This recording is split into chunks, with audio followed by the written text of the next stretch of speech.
నమస్కారం. మనందరి జీవితంలో పండుగలంటే ఒక ప్రత్యేకమైన సందడి, ఒక సంతోషం. చిన్నప్పటి జ్ఞాపకాల నుంచి పెద్దయ్యాక బాధ్యతల వరకు ప్రతి పండుగ మనతో ముడిపడి ఉంటుంది. కాని మనం ఎంతో నమ్మకంతో జరుపుకునే ఆ పండుగ తేదీనే తప్పుగా చెబితే ఎలా ఉంటుంది? సరిగ్గా ఇలాంటి ఒక పెద్ద గందరగోళం ఇప్పుడు 2026 సంవత్సరం కోసం ఆంధ్రప్రదేశ్లో మొదలైంది. ఈ క్లిష్టమైన అంశంపై పెద్దాడ నవీన్ గారు రాసిన ఒక వ్యాసం మన ముందుంది. ఈ రోజు మనం ఈ సమస్య లోతుల్లోకి వెళ్ళి అసలు కదేంటో తెలుసుకుందాం. అవును, ఇది వినడానికి కేవలం క్యాలెండర్లోని అంకెల గొడవలా అనిపించొచ్చు. కానీ దీని వెనుక చాలా పెద్ద కథే ఉంది. రాష్ట్ర ప్రభుత్వం చెప్పే తేదీలకు, కేంద్ర ప్రభుత్వం అనుసరించే శాస్త్రీయ పద్ధతికి మధ్య ఎందుకు తేడా వస్తోంది? ఇది కేవలం మన నమ్మకాలు, సంప్రదాయాలకే పరిమితం కాదు, లక్షల కోట్ల రూపాయల ఆర్థిక వ్యవస్థతో కూడా ముడిపడి ఉన్న సున్నితమైన అంశం. పెద్దాడ నవీన్ గారి విశ్లేషణ ఆధారంగా ఈ సమస్య మూలాలు, దాని ప్రభావం, పరిష్కార మార్గాలను వివరంగా చర్చిద్దాం. వింటుంటేనే చాలా ఆసక్తిగా ఉంది. అయితే అసలు ఈ గందరగోళం ఎక్కడ మొదలైంది? రాష్ట్ర ప్రభుత్వ జాబితాకు ఇతరులు చెప్పేదానికి మధ్య తేడా రావడానికి అసలు కారణమేమిటి? ఈ సమస్య అంతటికీ మూల కారణం ఆంధ్రప్రదేశ్ ప్రభుత్వం విడుదల చేసిన ఒక ప్రభుత్వ ఉత్తర్వు. అదే జీవో ఆర్టీ నంబర్ 2276. ఈ జీవోలో 2026 సంవత్సరానికి సంబంధించిన సెలవుల జాబితాను ప్రకటించారు. సమస్య ఎక్కడొచ్చిందంటే, ఇందులో పేర్కొన్న కొన్ని ముఖ్యమైన పండుగల తేదీలు శాస్త్రీయంగా లెక్కించిన తేదీలతో సరిపోవడం లేదు. ఓ అలాగా. ఉదాహరణకు ఏమైనా పండుగలు చెప్పగలరా, మనకు బాగా తెలిసినవి? తప్పకుండా. మనందరికీ ముఖ్యమైన పండుగ మకర సంక్రాంతి. ప్రభుత్వం జీవో ప్రకారం 2026లో సంక్రాంతి జనవరి 15న జరుపుకోవాలి, అలాగే శ్రీరామనవమి మార్చి 27న అని ప్రకటించారు. కానీ శాస్త్రీయ లెక్కల ప్రకారం ఈ రెండు తేదీలు సరైనవి కావు. ఒక్క నిమిషం, ఇక్కడ నాకొక సందేహం. శతాబ్దాలుగా మనం పండుగలు జరుపుకుంటున్నాం కదా, ఇంతకాలం లేని ఈ తేడాలు, ఈ సమస్యలు ఇప్పుడే ఇంత పెద్దవిగా కనిపిస్తున్నాయి? చాలా మంచి ప్రశ్న. ఎందుకంటే ఈ తేడాలను ఇప్పుడు చాలామంది ప్రముఖ సిద్ధాంతులు, పండితులు బహిరంగంగా ప్రశ్నిస్తున్నారు. పొన్నలూరి శ్రీనివాస్ గార్గేయ, ఇంద్రకంటి ప్రసాద్ శర్మ వంటి గౌరవనీయ పండితులు కూడా ప్రభుత్వం ప్రకటించిన తేదీలు శాస్త్రీయంగా తప్పని వాదిస్తున్నారు. అంటే ఇది కేవలం కొందరి అభిప్రాయ భేదం కాదు, ఒక పండితవర్గం లేవనెత్తుతున్న బలమైన శాస్త్రీయపరమైన ప్రశ్న. అందుకే ఈ విషయం ఇంత పెద్ద చర్చకు దారితీసింది. అంటే మనం పండుగ తేదీ అనుకునేది కేవలం క్యాలెండర్లో చూసి కాదు, దాని వెనుక ఇంత పెద్ద గణితం, రెండు వేర్వేరు సిద్ధాంతాలున్నాయన్నమాట. వింటుంటే నాకే ఆశ్చర్యంగా ఉంది. అసలు ఈ రెండు పద్ధతుల మధ్య తేడా ఏంటి? అందరికీ అర్థమయ్యేలా చెప్పగలరా? ఖచ్చితంగా. పెద్దాడ నవీన్ గారు తన వ్యాసంలో దీన్ని చాలా చక్కని పోలికతో వివరించారు. పంచాంగ గణనలో ప్రధానంగా రెండు పద్ధతులున్నాయి. మొదటిది పూర్వగణితం. దీన్నే సూర్య సిద్ధాంతం అని కూడా అంటారు. ఇది కొన్ని వందల సంవత్సరాల క్రితం మన పూర్వీకులు రాసిన సూత్రాల మీద ఆధారపడి పనిచేసే ఒక ప్రాచీన పద్ధతి. అంటే మన తాత ముత్తాతల కాలం నాటి పద్ధతి అన్నమాట. అవును. వ్యాసంలో దీన్ని ఒక పాతకాలపు మెకానికల్ గడియారంతో పోల్చారు. ఆ గడియారం కొత్తలో బాగానే పనిచేస్తుంది, కానీ ప్రతి ఏటా కొన్ని సెకండ్లు లేదా నిమిషాలు స్లో అవుతూ వస్తుంది. 1-2 ఏళ్లలో ఆ తేడా మనకు తెలీదు, కానీ 100-200 సంవత్సరాల తర్వాత చూస్తే అసలు సమయానికి, ఆ గడియారం చూపించే సమయానికి మధ్య గంటల కొద్దీ తేడా వచ్చేస్తుంది. ఈ పూర్వగణితం కూడా అలాంటిదే. కాలక్రమేణా భూమి వేగంలో, గ్రహాల కక్షల్లో వచ్చే అతి సూక్ష్మమైన మార్పులను ఈ పాత పద్ధతి లెక్కలోకి తీసుకోలేదు. దాంతో 100 ఏళ్లు గడిచేసరికి ఆకాశంలో గ్రహాలు వాస్తవంగా ఉన్న స్థానానికి, ఈ పద్ధతి లెక్కించే స్థానానికి మధ్య తేడా పెరిగిపోయింది. ఆ పాత గడియారం పోలికతో విషయం మొత్తం చాలా స్పష్టంగా అర్థమైపోయింది. అంటే మన తాతల కాలం నాటి లెక్కలు ఇప్పుడికీ వాడుతున్నారన్నమాట. ఆ చిన్న తేడానే ఇప్పుడు ఇంత పెద్ద సమస్యగా మారిందా? మరో రెండో పద్ధతి ఏమిటి? అదేనా ఈ స్మార్ట్ వాచ్ లాంటిది? కరెక్ట్. దాని పేరే దృక్ సిద్ధాంతం.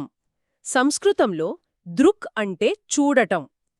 పేరుకు తగ్గట్టే ఈ పద్ధతి ప్రస్తుతం ఆకాశంలో గ్రహాలు, నక్షత్రాలు వాస్తవంగా మన కంటికి ఎక్కడ కనిపిస్తున్నాయో వాటి స్థానాలాధారంగా పనిచేస్తుంది.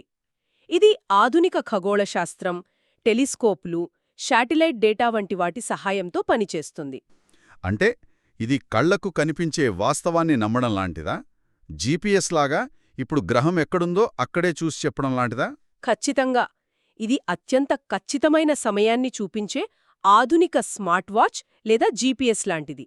దీని ప్రామాణికతకు తిరుగులేని సాక్ష్యమేంటంటే గ్రహణాలు. అవును, గ్రహణాలైతే నిమిషాలతో సహా కరెక్ట్గా చెప్తారు కదా.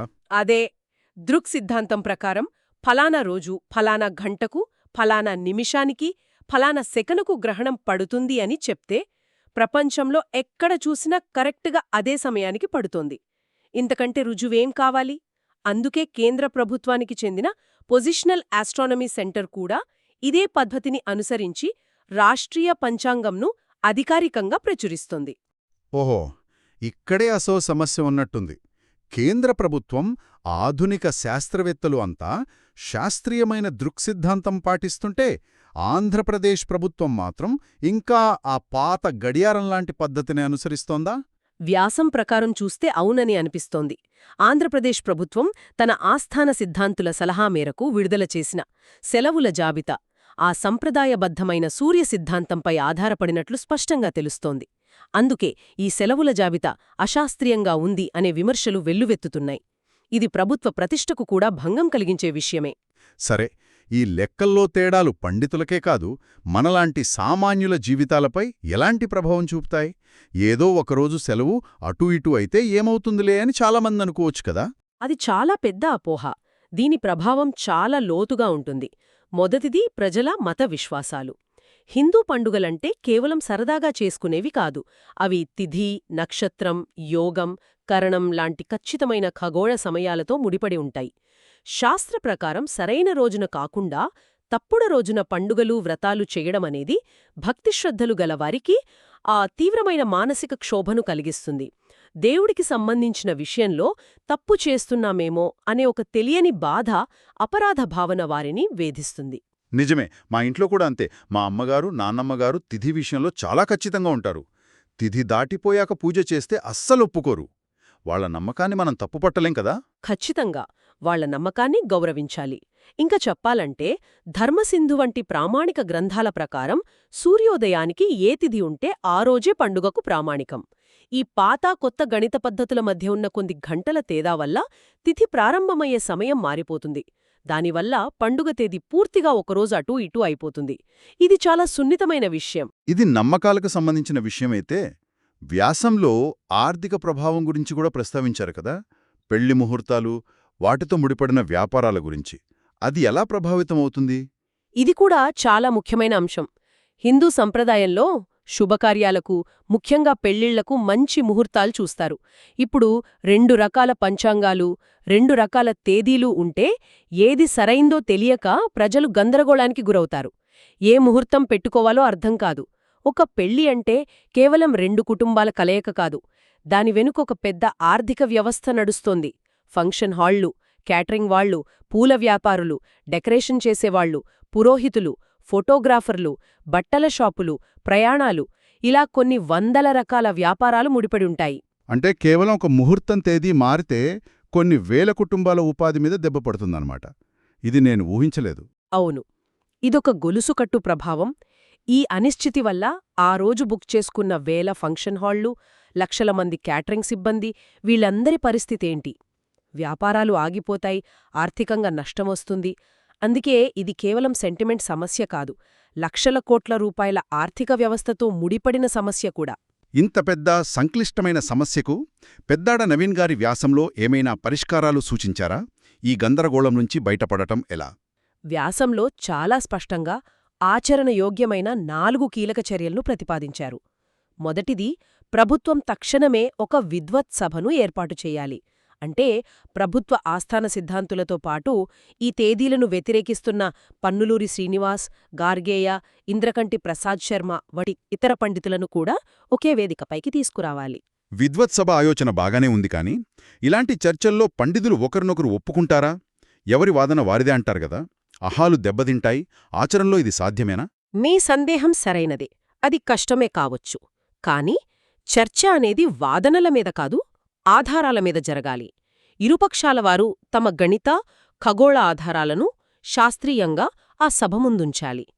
పాత పద్ధతి సరైనదంటే గ్రహణం సమయాన్ని ఎందుకు ఖచ్చితంగా చెప్పలేకపోతున్నారో నిరూపించాలి.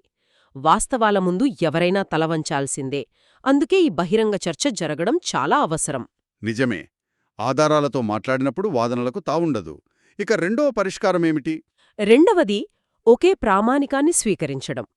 దేశవ్యాప్తంగా ఒకే రకమైన పండుగ తేదీలుండటానికి ఆంధ్రప్రదేశ్ ప్రభుత్వం మరియు తిరుమల తిరుపతి దేవస్థానం అంటే టీటీడీ కూడా కేంద్ర ప్రభుత్వం అనుసరిస్తున్న రాష్ట్రీయ పంచాంగంకు అనుగుణంగా శాస్త్రీయమైన దృగ్సిద్ధాంతాన్ని అధికారికంగా ప్రామాణికంగా స్వీకరించాలి.